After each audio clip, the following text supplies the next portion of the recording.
What's cracking, y'all? You are now watching Boo TV. Appreciate you for stopping in. Like, comment, subscribe, hit the bell, stay notified, and let's get into the topic for today. The Sacrificial Lambs, the LeBron James Big Three Super Team Sacrificial Lambs. You see, when LeBron James puts these Big Three super teams together, he's never the one sacrificing. It's the other two players in the Big Three that are sacrificing. And the second option usually has a very minimal amount of sacrificing. They are more or less still going to have the same exposure to responsibility in the basketball, and more or less are going to be able to maintain the stats that they had when they were the number one option on their team. More or less. There's not going to be a big drop off, right? We're talking Anthony Davis, we're talking Dwayne Wade, we're talking Kyrie Irving, and there's something I want to get into about that. But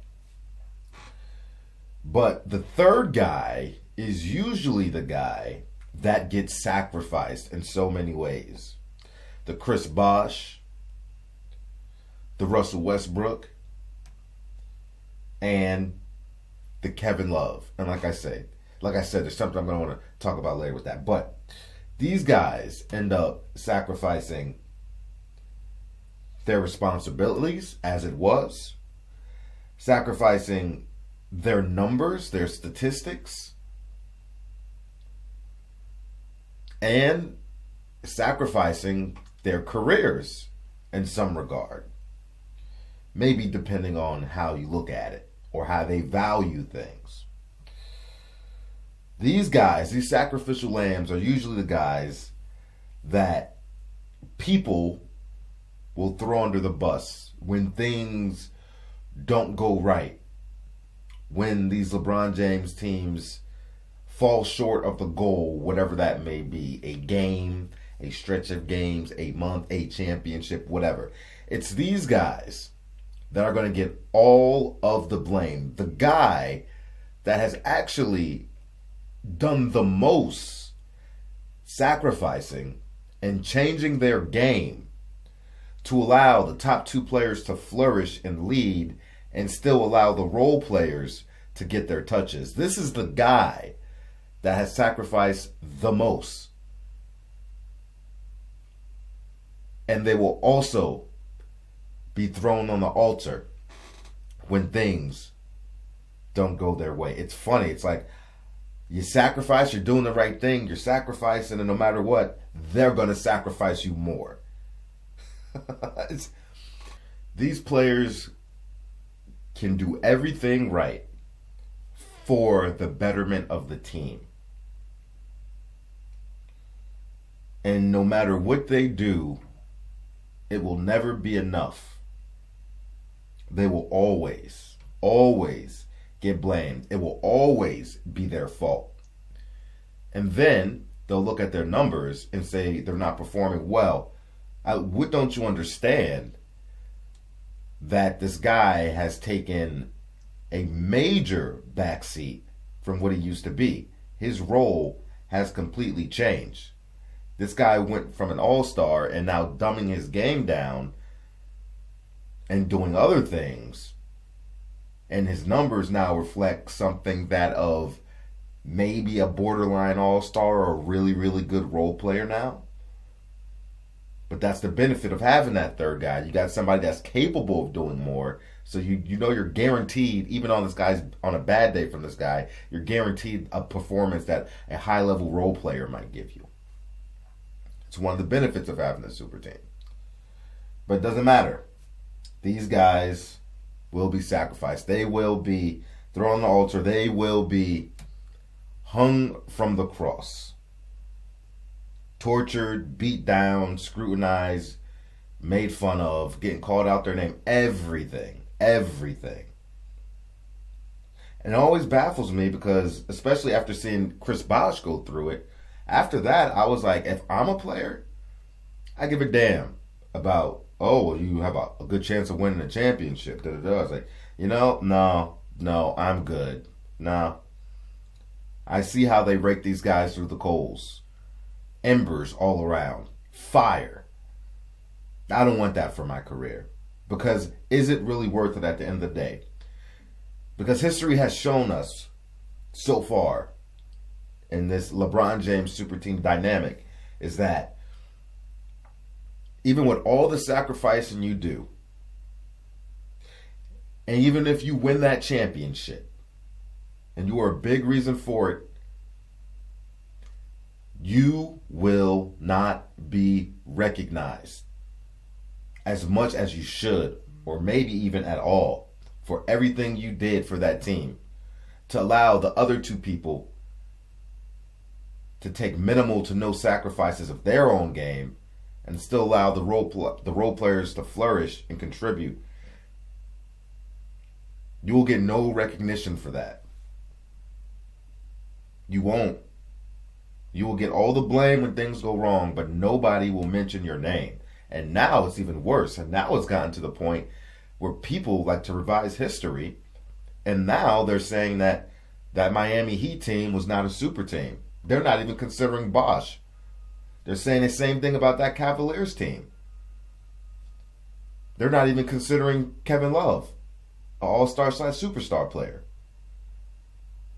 They are now changing the narrative. Now they're trying to write you out of existence, saying you weren't that guy. No, I wasn't no super team. It was just D Wade and LeBron. It was just LeBron and Kyrie. What? What? Beyond disrespectful to Chris Bosh and Kevin Love. Beyond disrespectful. At the end of the day, it's not even worth sacrificing your individual numbers, your career, your money to go chase that championship. Because at the end of the day, nobody's going to respect you and nobody's going to acknowledge everything you did for that team and all the sacrifices you made as an all-star / superstar caliber player. They're not. They're not. Now they're not even recognizing your existence as part of the super team. Am I making any of this up? Am I making any of this up? I don't see how players they have this mindset. It's like, oh, LeBron wants to play with me. LeBron wants to play with me. This is a golden opportunity of a lifetime. What have you not seen happen to these guys? What makes you think this is going to be good for you? It's a very bad idea. Very. And especially if you don't win a championship. Now you can't even like, well, at least I got the ring. Pfft, yeah.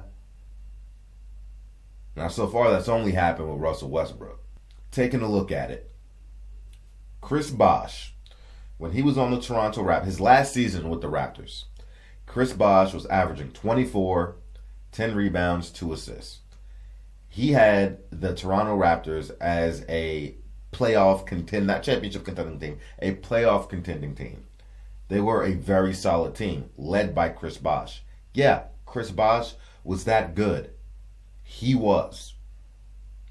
24, 10, and 2. His first year with the Miami Heat, 18 points, 7 rebounds, 1.8 assists. After that, after he got with the Heat, his career was never the same. Now, he did end up having to retire early because of I believe, heart problems, some type of condition. But he was never quite the same player. And people forget that he was that good, or he was that good. But his role, he had to take the back seat. And if you guys remember, back in those Miami Heat days, early on, might have been in the first 1 or 2 seasons with the Heat, but he started speaking out on he feels like he should be used more, and that the team functions better when he has a bigger role with his ability to stretch the floor, shoot all the way out to the 3-point line. But they didn't want to hear that. He actually spoke out on it, and then ultimately he ended up just saying, all right, I'm just going to accept this. Come on, man. You look at Kevin Love, and I think K. Love might have been the guy that you can argue, honestly, probably had the biggest sacrifice. Took the biggest sacrifice when it comes to his career.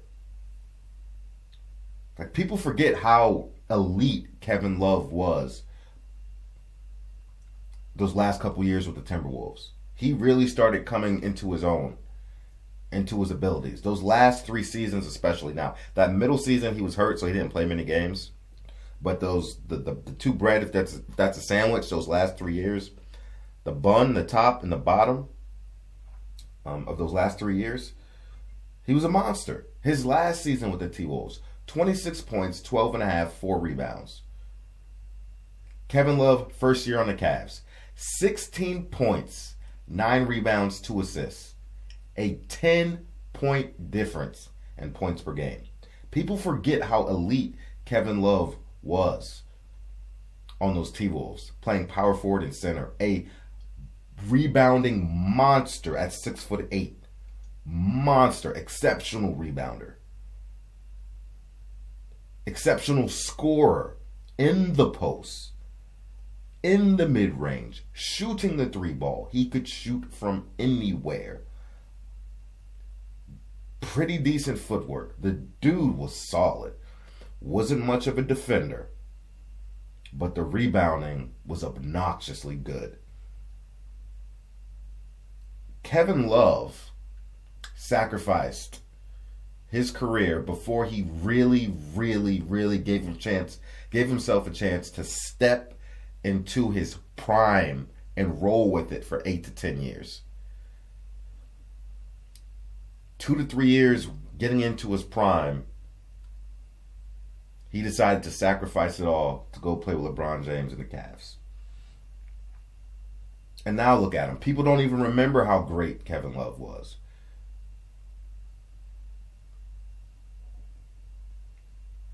The guy gets no respect for his sacrifices and contributions he made on that Cavaliers team. His sheer ability to stretch the floor at his position and rebound. Did so much for that offense. No recognition. None. In fact, that wasn't a super team, because now Kevin Love apparently wasn't a superstar, all-star caliber player, is what people are acting like, what people are saying. It's the narrative now. Well, he never averaged 20 points with the Cavs. Come on. Don't be silly. Don't be silly. And the crazy thing about Kevin Love to me is, how the hell did he get resigned to being the 3rd option?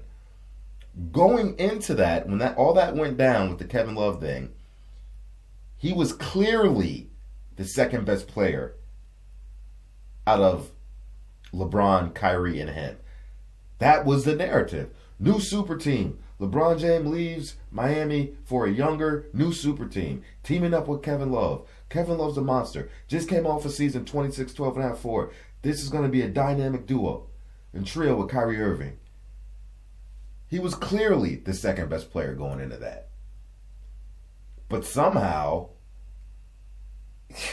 he became the 3rd option, even though being a better basketball player than Kyrie. And I'm assuming that's also because Kyrie is a primary ball handler. That probably has something to do with it. And Kyrie did get better, improved his game. But Kevin Love was the 2nd best player on that Cavs team, at least for the first 2 years. I'm telling you. Crazy to me. Crazy. And he did it. The thing about Kevin Love is he was so young. He was so young and just coming into his own, and he was like, never mind. Because at the end of the day, like I said, they're not recognizing him for that championship. And now you ain't even got the numbers for people to be like, man, Kevin Love was a beast. Look at what he did. Now you ain't got the numbers, and you're not recognized for your chip. And I'm sure he's happy and he loves it, but I'm just saying, if it was me, I'm like, screw that. I'm not going to be the punching bag for the LeBron James super team. I'm not getting thrown out the bus. I'm not going to continue to get rolled over and forgotten about. I'm going to just go ahead, live my career, play my career as the number 1 option, get my 26 to 30 points, 12 to 15 rebounds, 5 assists, and I'm going to do my best to try to lead my team. I'm going that route, seriously. Now we move on to Russell Westbrook, which is the situation that is the freshest in our minds. Russell Westbrook, before going to the Lakers on the Wizards, averaged a triple-double. 22 points, 11 rebounds, 10 or 11 assists, something like that. Russ was balling, man, balling, leading that Washington Wizards team. He turned up in that second half of the season. Like, they were out of playoff contention, I believe, and he spearheaded them into the playoffs by sheer will. Russell Westbrook, first year on the Lakers, 18 points, 7 rebounds, 7 assists. Major sacrifice. And Russ got it the worst because Russ had a redundant skill set that was aligned with LeBron James. They do a lot of the same things. They both need the ball in their hand. Russell Westbrook can't play off the ball. He's a scorer at times, but he's not a shooter. So Russell Westbrook got dragged by the media worse than Bosh and worse than Kevin Love.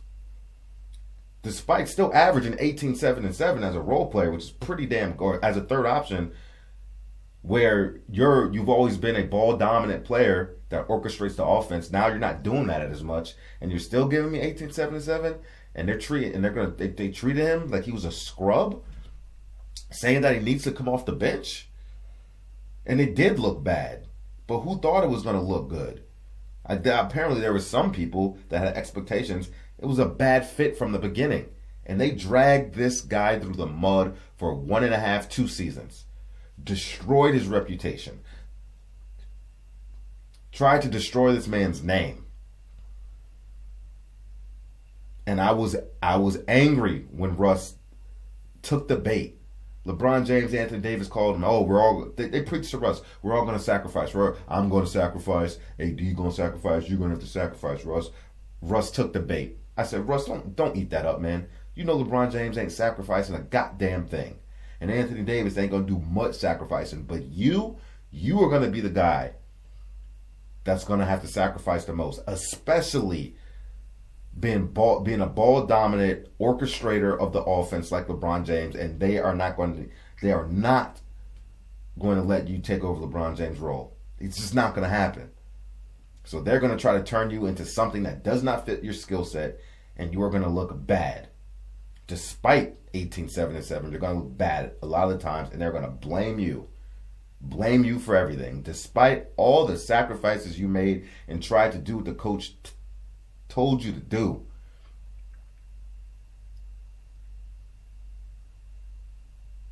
They are going to blame you for everything. Ruin this man's career, man. They did. Those were 2 great years Russ still had in the tank. And he messed it up messing around with the Lakers and LeBron James. To the point where now no teams were really even interested in him anymore. Because GMs and owners are apparently incapable of reading the situation appropriately and seeing why does Russell Westbrook look the way he looks. Well, this was a bad fit. They're not utilizing him correctly. He's not in a conducive environment for his skill set. But now nobody wants to give him any money because they think he's garbage. I'm happy when he went to the Clippers and you saw what he was able to do with a good coach like Ty Lue and playing alongside Paul George and Kawhi Leonard, guys that aren't ball dominant. Paul George has had his best season with Russell Westbrook. And Russ turned up. A big reason why the Clippers didn't go into the play-in tournament was because Russell Westbrook was balling. And with Paul George and Kawhi Leonard getting hurt in the playoffs, Russell Westbrook put that team on his back, Russ and a bunch of role players, and played that series versus the Phoenix Suns close. Gave the Suns everything they could handle on both sides of the floor, offensively and defensively. But still, that wasn't enough. I was hoping that he could do enough so people could see Russ still got it. He ain't prime Russell Westbrook no more, but he still got it. He can still be an all-star caliber player. He ain't no bench player, bro. Don't disrespect this man like that. Ultimately, he ended up signing what, 2-year deal worth, what was it, 2-year, 10, 20 mil? Let me see. 2 years, $8 million. And Dylan Brooks just got a 4-year, $80 million deal. Dylan Brooks pales in comparison to Russell Westbrook, even with Russell Westbrook being out of his prime and older, pales in comparison to Russell Westbrook. There is no comparison to the two players. And Russ just took a 2-year, $8 million deal. And one of the reasons is because, A, he felt like the Clippers were an organization that took him in, felt like family, treated him right. So he was like, F it. If people don't want to give me the money I feel like I deserve because this whole Lakers situation, then I'll just be happier and take less money and be somewhere where I'm wanted. That's why Russell Westbrook took that deal. Maybe he might have been able to find one or two teams that gave him a better deal, but at the end of the day, he felt comfortable with Clipper Nation. Unbelievable. Dylan Brooks. This dude is trash in my opinion. Trash. Good on him, but the Houston Rockets are idiots. 4-year, $80 million. For what? For what? What are they getting $80 million for? Russ getting $8 mil. Unbelievable. Unbelievable. I'm not saying Russ deserves 4-year, $80 million, but he sure as hell deserves way more than Dylan Brooks. I'll tell you that. And he deserves way more than a 2-year, $8 million deal. But Russell Westbrook's, this whole Lakers situation is LeBron James, super team, third option, which it was a bad fit third option on top of being a third option, a bad fit third option, ruined this guy's career. It did. And I was mad when, like I said, I was mad when Russ signed because I saw everything that was going to happen. Everything. Can I ask my brother? I was like, brother, this is going to be bad. This is going to be bad.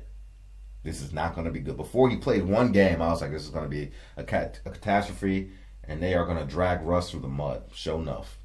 Sure enough. The Sacrificial Lambs.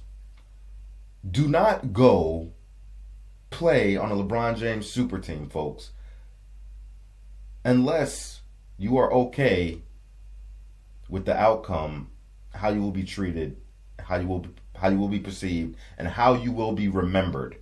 If you can live with all that and say it's worth maybe getting a championship, so be it.